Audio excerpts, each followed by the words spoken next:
Hello, I'm Mallery, and this is Identity Thief. With a group of spectators, I start talking about different things that thieves steal. I say, I'll start money. Money is something thieves steal. Someone says cars, eventually one will say identity. So I choose that spectator and I say, okay, let's go ahead and steal your identity here.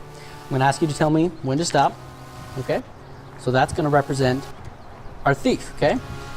And I'm going to leave this in your hand face up, or in this instance I'm going to put it in my pocket face up, and the reason being is because 50% actually of identity theft actually has to do with people we know and is caused by people we know.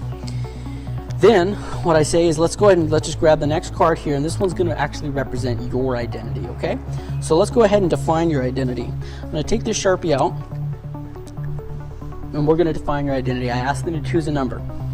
To choose one number from their social security number, and this can be any number. It can be the first, it can be the last letter, just one number. They say 7 because that's one number in mine. And then I ask for their favorite shape, and that would definitely have to be a square. And then I go ahead and hand that to the spectator, and they put their first initial on it. So now we've got their identity defined here.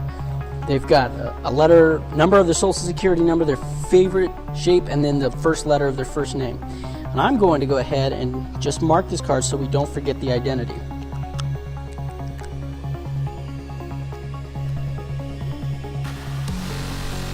Okay, so now with it marked, what I'm going to do is just slide this in here like that, and then we're going to take our thief that they've been holding the entire time, and let's talk for just a quick second about different ways that identity is stolen.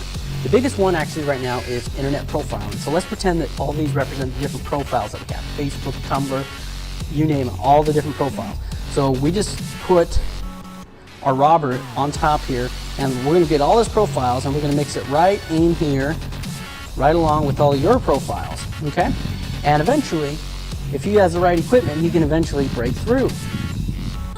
And then your identity has been stolen. You don't believe me? What's going to happen is you're going to come home one day, going through all your different profiles that you have, and you're going to find your identity has been absolutely stolen. But not to worry, you're going to call the police because you're worried. You're going to call your identity protection program, and you're going to come across the convict who's stolen your identity, and there he has it. This is Identity Thief.